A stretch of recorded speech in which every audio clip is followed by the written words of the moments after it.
Okay, good morning! Good morning! Kamusta kayong lahat? Kamusta ang inyong mga araw?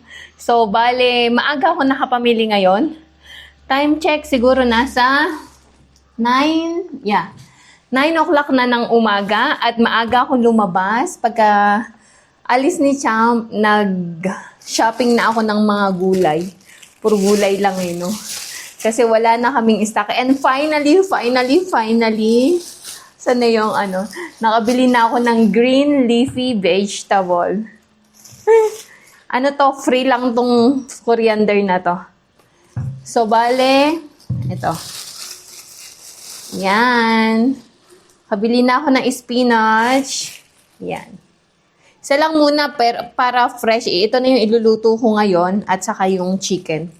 Para fresh kasi malapit lang naman yung grocery, yung vegetable shop sa amin, kaya paisa-isa lang ako nang bili para fresh palagi. Okay, so eto 45 rupees ata to, yung spinach. After nun, namili ako ng cucumber kasi gagawin ko si Santos ng smoothie.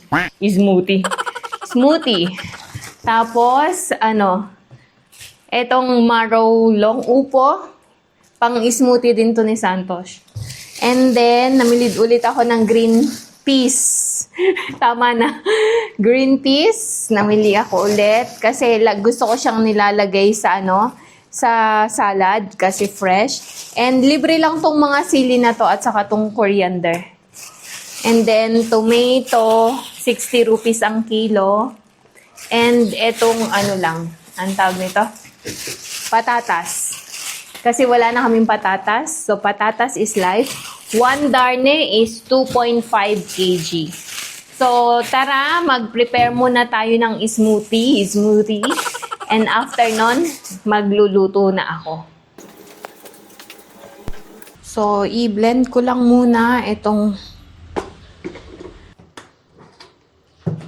lagyan natin ng isang cucumber, medium size.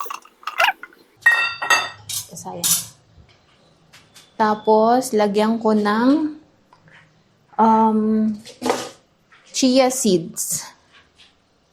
Ayan. 1 teaspoon lang ng chia seed. 1. Tapos, lagyan ko na ng tubig.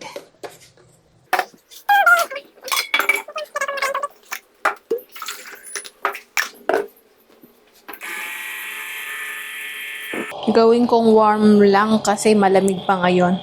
Pag tag-init na, saka ang cold. Okay, lagyan ko ng tubig hanggang dito. Wala, mainit pa ata. 1 liter and then lagyan ko ng lemon. Kita nyo ba? Yan, kita pa naman. Pinigaan ko lang ng lime.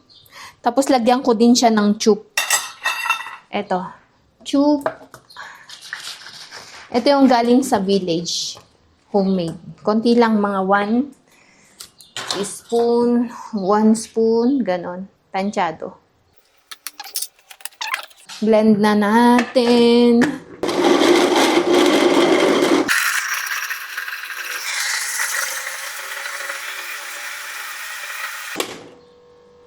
I think okay na. Yes. Okay na. So, sali natin sa baso. Oops.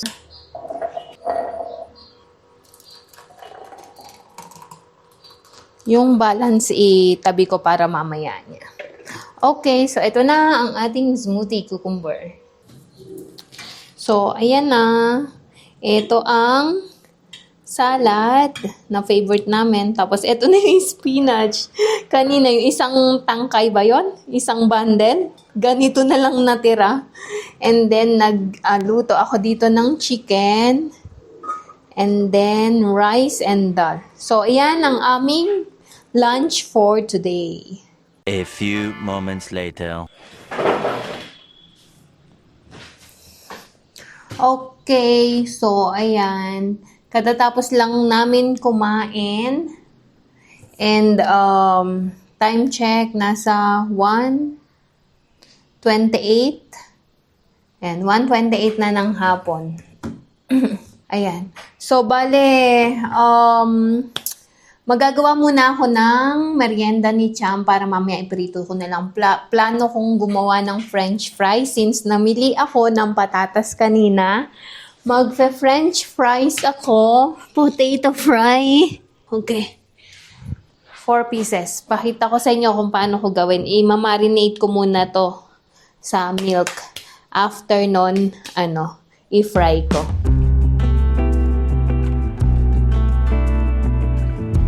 Okay, so ayan, malinis na. Nahugasan ko na siya. Gawa na ako ng pang-marinate. Milk. Milk and then salt. Okay, then pepper.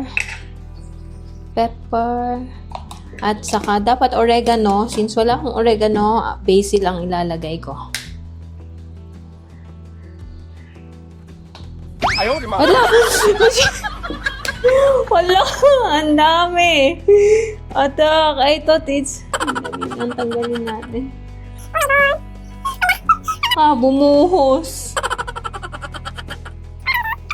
Akala ko ito yung na-open ko. Ano ba yan? Akala ko ito yung na-open ko. Ang dami tuloy. Yan. Okay na to. Dagdagan ko na lang ng konti pang gatas. Hindi, okay na pala yan. So, ganyan lang. Tapos, saka natin ilagay dito.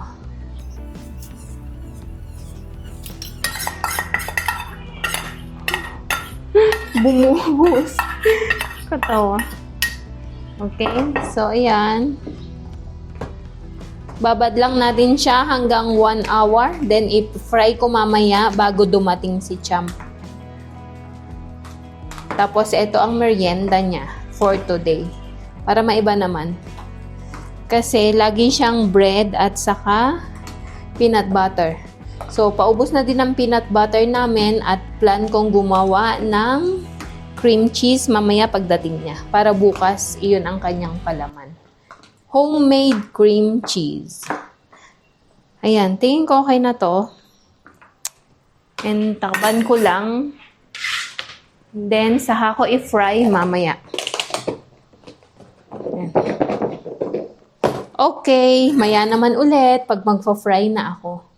1 hour later. Okay, so ayan, start na tayo. I-drain ko lang ito para drain lang natin. Kasi itong milk gamitan natin mamaya ng para sa sauce.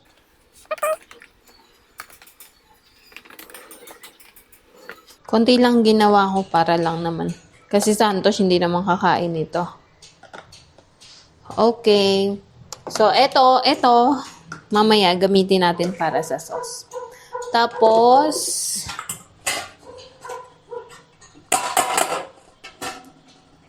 drain lang natin yan. Habang dinidrain natin, prepare natin to. Meron ako ditong flour. Flour to at saka cornstarch.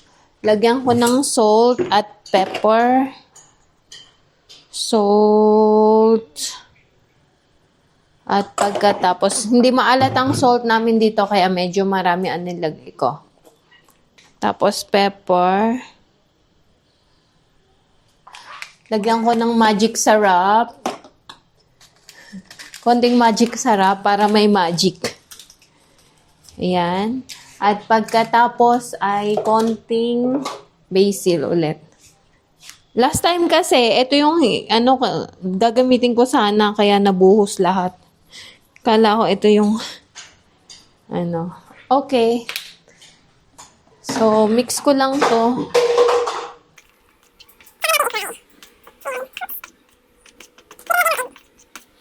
Okay.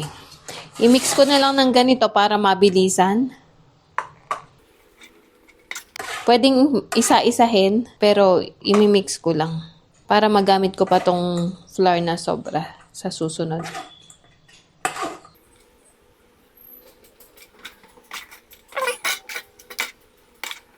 So, habang nag-ano ako nito, nagpainit na ako kanina ng mantika, wala akong cheese powder. Masarap sana to may cheese powder. Okay. So, iprito na natin. Okay na to. Prito na natin.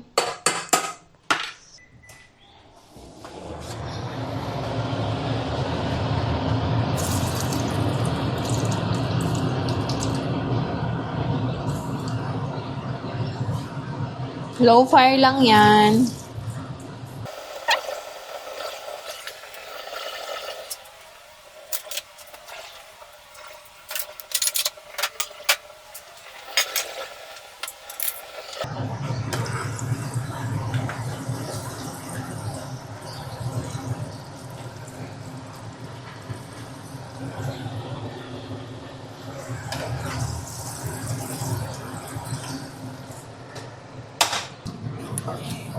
So, ayan na ang ating first batch ng French fries. Gagawin ko pa to ng sauce. Tikman natin maya-maya. So, over here, ito yung pinagbabaran ko ng anong tawag nito? Ng A little longer than a few minutes later. potato. So, i-boil ko lang to. Lagyan ko siya ng konting cornstarch para maging mamuumuo ba yun? Basta para siya lumapot ganun. Okay? Tsaka konting butter na din. So, i-boil ko lang to. Lagyan ko siya ng konting cornstarch para maging mamuumuo ba yun? Basta para siya lumapot ganun. Okay? Tsaka konting butter na din. Okay. Ayan. Kumukulo na.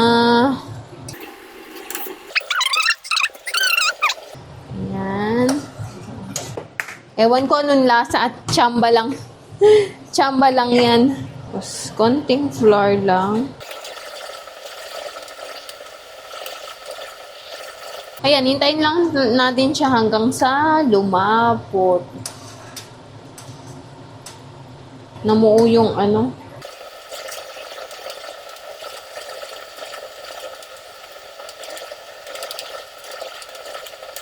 So, ayan, lumalapot na siya. Namuo yung flour. Dapat kasi whisk. Pinatay ko na. Ayan o, ganyan siya. Where? Gate when I'm closing. Okay, so ito na ang aming French fries. Ayan. And tea. So, ito na ang ating food reviewer. Anong lasa? Kain tayo! Napadami yung basil dito sa How is it? Not bad. The fries? It's good.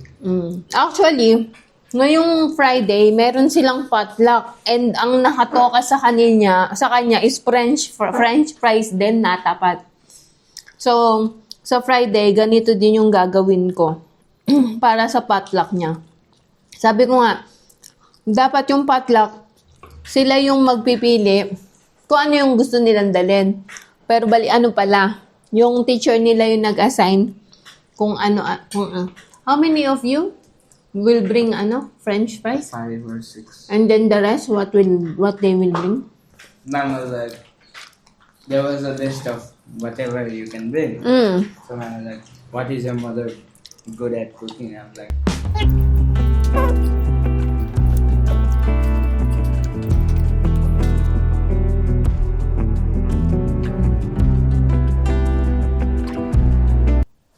Okay. Okay, so ayan, tapos na kami magmerienda and pahinga while nagpapahinga. Gumagawa ako ng bagong project. Okay, so wala namang tama ba? Wait lang nga, parang mali. So, ayan, tapos na kaming magmerienda at nandito na ako sa taas, nagpapahinga. So, habang nagpapahinga, ini-start ko na itong bagong project ko kasi parang hindi ko pa matatapos yung ginagawa kong sofa cover. So, in-start ko na to yung sa ipapadala, yung sa umorder sa akin.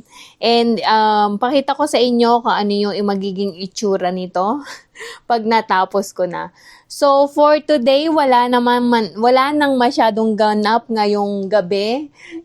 Kaya, wala na masyadong ganap ngayong gabi. So, hanggang dito na lang po muna ang ating video for today. Maraming salamat sa patuloy niyong pagsuporta sa amin at sa patuloy po ninyong panonood. Gayun din po ang pagla-like, comment at share ng aming mga videos. Maraming salamat po. Higit sa lahat, nagpapasalamat din po kami sa mga hindi nag-i-skip ng ads. Maraming salamat po sa inyong lahat. So, muli, maraming salamat, and sa mga hindi pa po nagsusubscribe, baka naman pwede pong pakiclick ang subscribe button below at ang notifications bell na din para updated kayo sa aming mga videos palagi. So, hanggang dito na lang po muna. See you tomorrow. Good night. Ay, hindi. Hapon pa lang pala. See you tomorrow. Bye-bye. Have a nice day. God bless everyone. Bye.